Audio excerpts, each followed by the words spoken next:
Hi, welcome back, everybody. Yeah, unfortunately, I am not at school today, as you probably already have seen. I just wanted to kind of go over a couple of things with you guys before we get started on this review.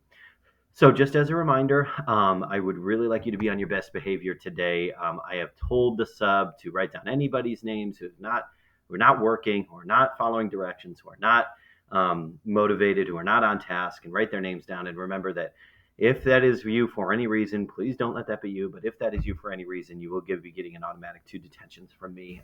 No questions asked, and you can't fight that. You can't weasel your way out of it. That it is what it is. So. Here's what you need to be doing right now. You need to have your practice test out in front of you.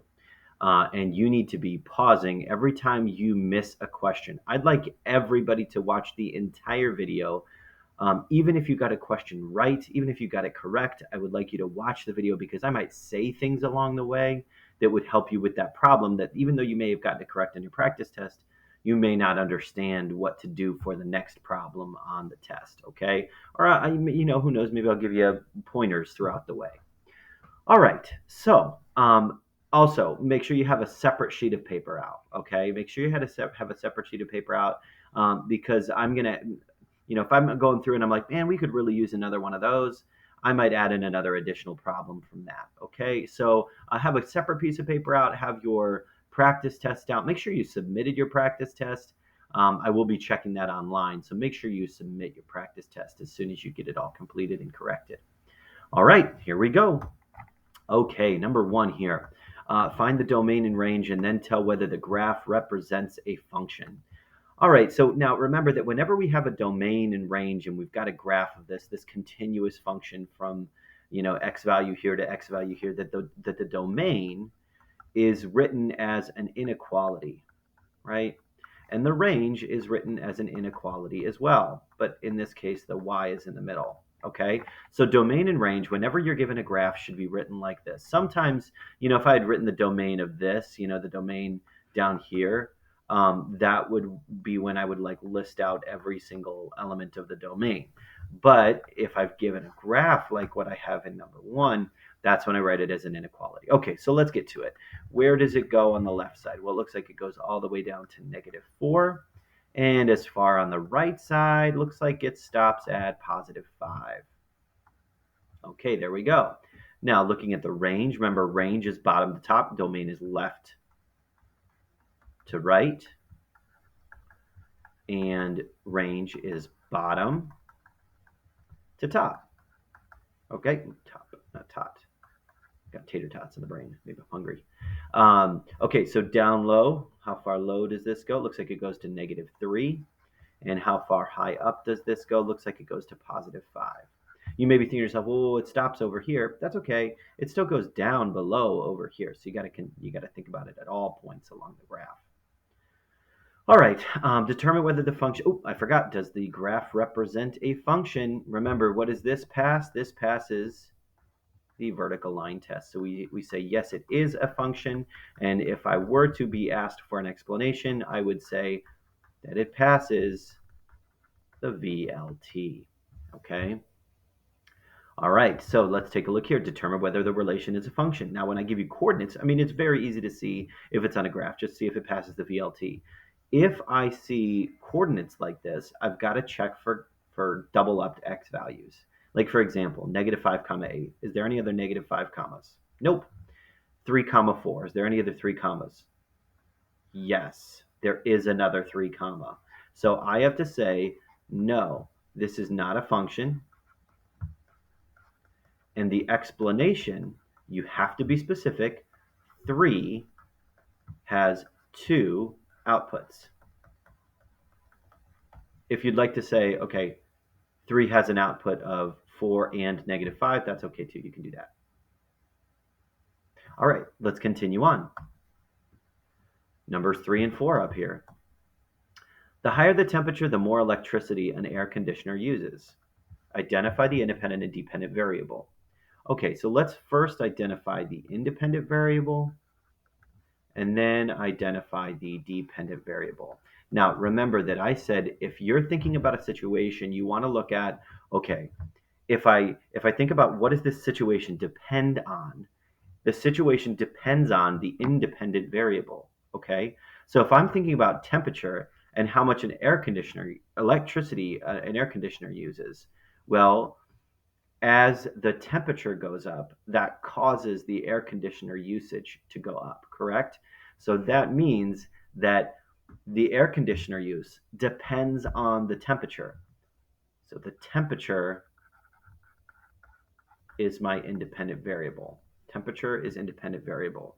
So that means, okay, if I change the temperature, what is going to change? The electricity usage. Electricity usage.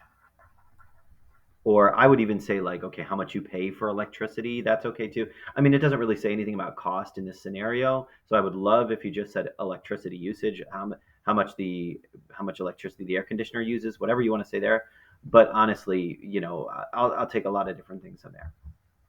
Okay, let's take a look here. Does this table represent a linear or nonlinear function? Remember, linear function, I have to have a constant slope, a constant change in x and a constant change in y. Nonlinear, that just means I'm not going to see that. Okay, so let's take a look here at my x values. It looks like I go up 2, I go up 2, I go up 2, I go down 4, down 4, down 4. So is this linear? Yes. And why is it linear? I don't know why I put a question mark there. I'm going to say linear, and it is because I have a constant change in x and y. Constant change in x and y. Now remember that I'll need to see the x values and the y values, the change in x over the change in y, or the change in x and the change in y, excuse me. Okay, so make sure you show that. Like for this problem, I remember on the quiz it was 3 points. A point here for it saying linear or not.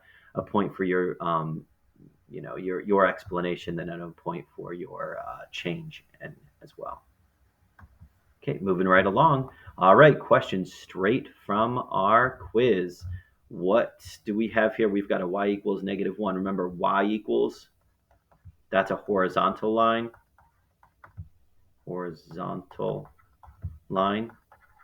And then if it's an x equals, it's a vertical line.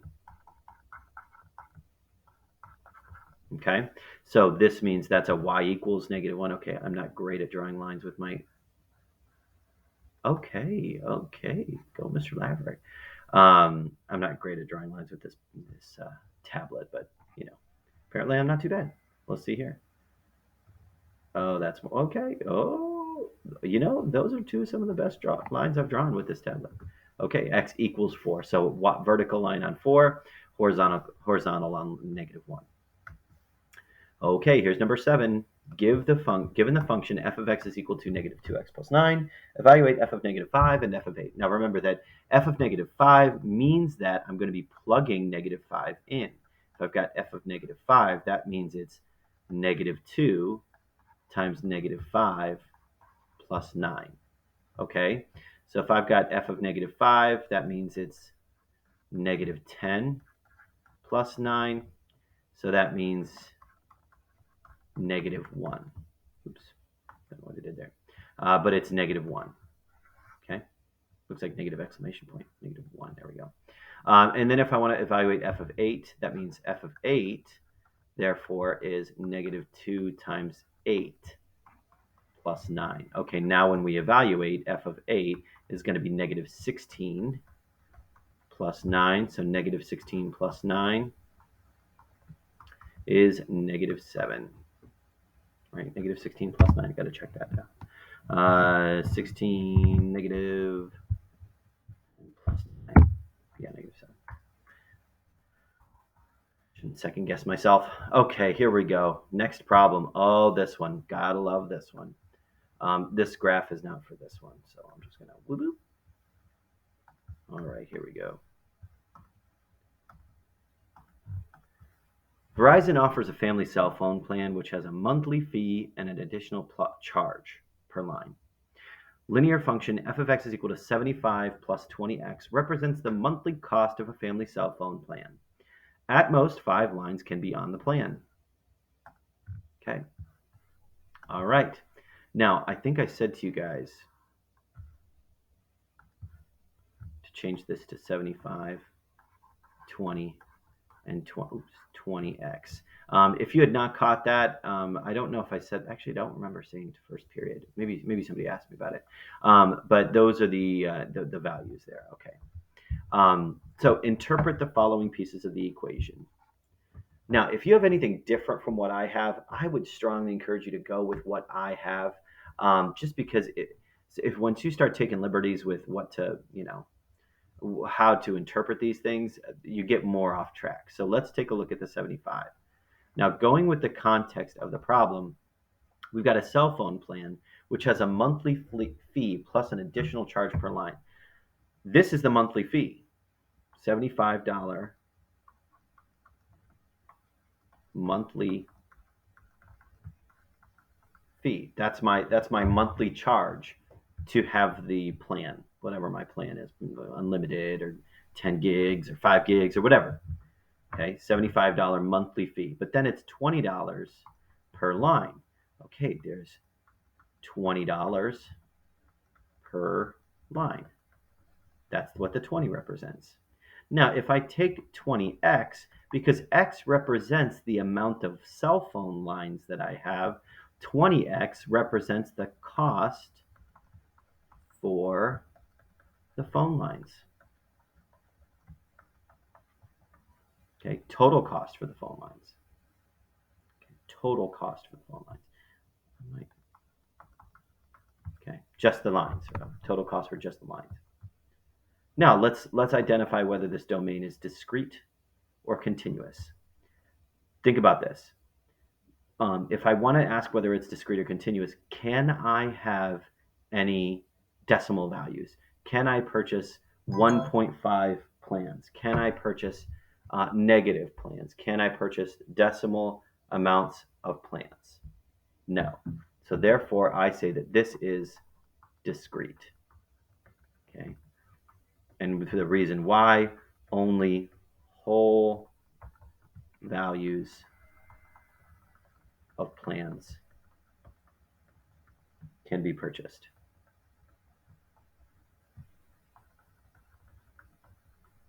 Okay. All right. And then lastly, list off the domain and range. Okay, so if only whole values can be purchased, could I have a cell phone plan with 0 lines on it? No, that does not make sense. I could have 1 line. I could have 2 lines. We talked about decimals. You can't have them. I could have 3 lines. I could have 4 lines. I could have 5 lines. And that is it. At most 5 lines. Okay. Now, it asks me for the range. Now, the ranges are the output. The ranges are the output. So if I take my equation, 75 plus 20x, I want to figure out a table. I want to figure out my y values that will correspond with each x value. What is the price if I plug all these things in? Okay, so this is 75 plus 20 times 1, or $95. 75 plus 20 times 2. Now 20 times 2 is 40, so 115. And then as you keep adding 20, 135, 155, 175. Makes sense though, because if I plug in 5 times 20 is 100, plus 75 is 175. So that means my range is going to be equal to 95, 115, 135, 155, and 175.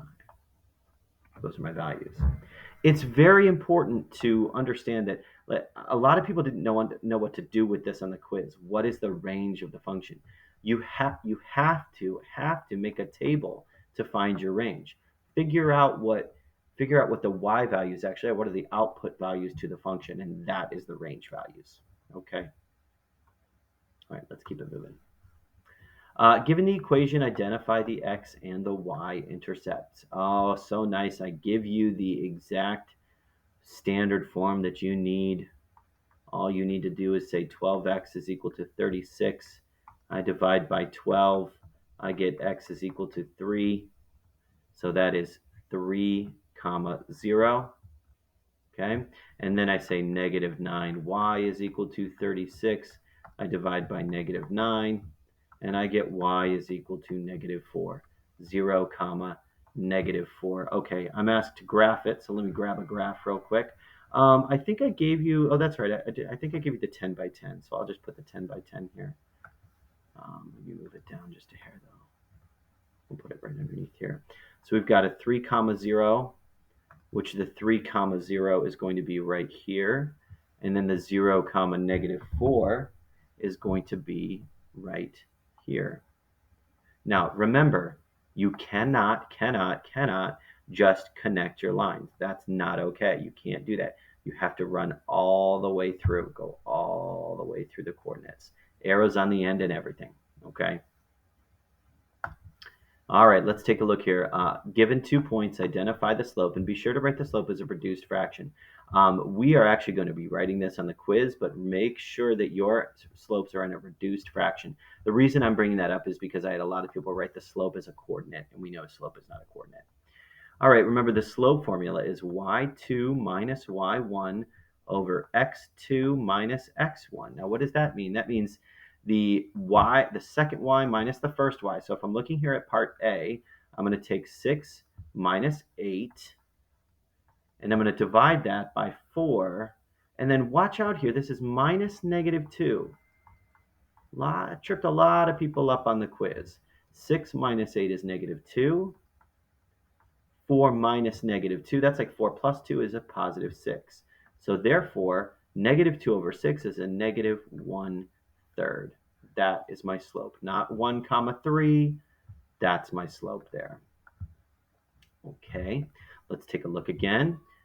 I've got negative 5 minus 7 divided by 2 minus 10. Negative 5 minus 7, 2 minus 10. Okay, negative 5 minus 7, 2 minus 10. Okay, that is negative 5 minus 7 is a negative 12. 2 minus 10 is a negative 8. Now I've got to reduce that down. Negative 12, negative 5 minus 7 is a negative 12. 2 minus 10 is a negative 8. So that would be, I think, reduced top and bottom by 4. 3, let's start at 4. 3 halves, right? Because 12 divided by 8. Let me just check on that.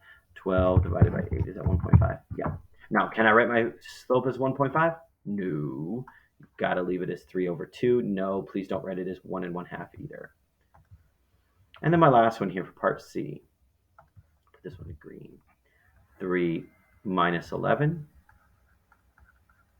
divided by 5 minus 5. Now, watch out here.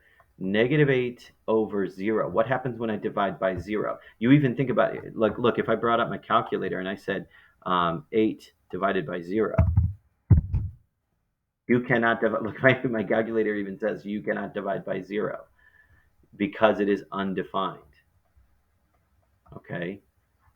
If you had confused that with 0, remember that is like saying 0 divided by 8. That you can do. That is 0. But not 8 divided by 0. That is undefined. So the slope is undefined. Remember, what does that tell you about my line? That tells you that my line is vertical. Okay, my line is vertical. All right, let's do the same thing with slopes here, just like on our quiz. Let's think about the rise and the run. Okay, look, I'm going up to here. So how many boxes is that? That is 1, 2, 3, 4 boxes up. And then I'm going over. Here, I got to count this. 1, 2, 3, 4, 5, 6 boxes over. Okay, so that means my rise is 4, my run is 6, which simplifies down into 2/3. Vertical slope, we just talked about this. A vertical slope, that is undefined. Okay, watch out here. This is a negative sloping line, right? So I'm going to right away say negative. Okay, but now let's go see how, whoa, we got to go a lot down there. Boom, there's my next point. How much am I going over? That much. Okay, so I'm going down 1, 2, 3, 4, 5, 6, 7, 8 units. Down 8, over 1, 2, 3, 4, 5, 6. 8 over 6. So I've got 8 over 6, which is -4 thirds. Okay, slope as a fraction. Again, be sure to write the slope as a reduced fraction or whole number. And then my last one, the slope is just 0. Remember, horizontal line of 0. Think about it. Here's my skier. You put him on a flat line, he doesn't move, right? But if I moved that skier over here, right. Okay. All right, let's take a look here. Does the table show a linear given the table that shows the linear relationship, let's identify the slope. Okay, now remember the slope is the rise over the run, change in y over change in x, right?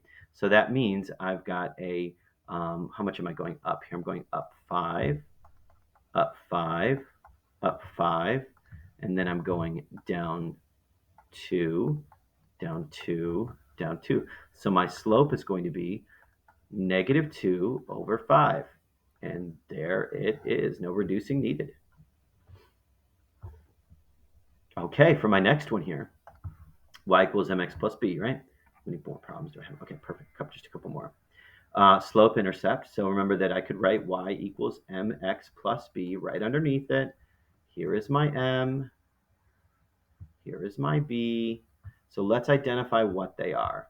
My m is -3 over 2, and my b is +4. It was a +4, correct? Just want to make sure. Yeah, +4. Okay, so now I'm going to go and I'm going to graph that. Remember that you start here. Here is your point. Remember, start there.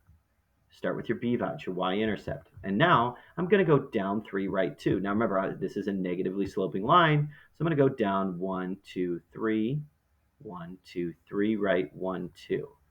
Down 1, 2, 3, right 2. Down 1, 2, 3, right 2. Or I could go up 1, 2, 3, left 2. Up 1, 2, 3, left 2. And there is my line. Okay, let's see how good I am on my line. Whoa, whoa, whoa, whoa, whoa. Yikes. See, that's not good skills right there. All right, let's take a look at the next one here. Now, is this in slope-intercept form? No, it's not solved for y. So let me remind you, can you just use the intercept? No, do not do this. Do not do that. No, no, no, no, no, no. Bad. Don't just put the intercepts in. I have to solve for y. What does that mean? That means I have to subtract the 6x from both sides. So I take -2y is equal to -6x plus 4. And then I have to divide by -2. So that means I've got y is equal to 3x minus 2. So m is 3 and b is -2. So remember, mx plus b. Here's my m, here's my b. So remember, I start with my b value, my -2, and then my slope is 3. Now remember that the slope is 3 over 1, right? Whenever it's a whole number, you can put it over 1. So that means you can take rise 3, 1, 2, 3, right 1. Rise 1, 2, 3, right 1. Rise 1, 2, 3, right 1. Same thing here. Down 1, 2, 3, left 1. Down 1, 2, 3, left 1. And now, whoa, whoa, wowie, wow, wow. That was not good. You know what? Here's what I'm going to do. Here is what I'm going to do. I'm going to cheater beneater right there. Straight line. Okay. All right. So hopefully we did okay on those. This, in my opinion, people struggled on the most. So please, please, please pay attention to that. Please, please, please. All right. 2 more. Here we go. Okay. Here. You know what I'm going to do? I'm going to do right now. I'm going to say this. For those of you watching this video right now, for those of you actually paying attention and doing your diligent work, here's what I'm going to say. On your quiz, when you get to your quiz, here's your name blank, right? And then there's like score over here and whatever. If you put in right after your name, so here's my name, Mr. L. If you put over here a big star, if you put a star right after your name, let me give you a +1 for a bonus point, just for watching this video right now. A little Easter egg for you. Okay. Shh, don't tell anybody else. Okay, so here we go. Find the slope of the line and describe what the slope represents. Okay, slope of the line. Now, can I just count boxes?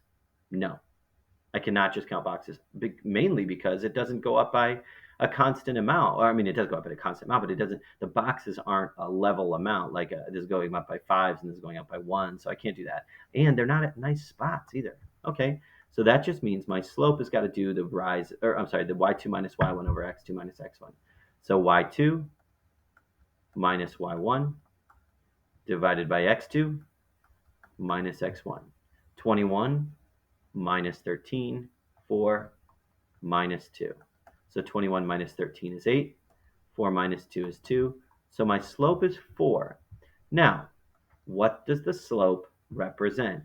It's the change in feet over time. Oh, so this is 4 feet per second. That's what it represents. 4 feet per second. It's the car's speed. Okay. All right. And here we go. Last one.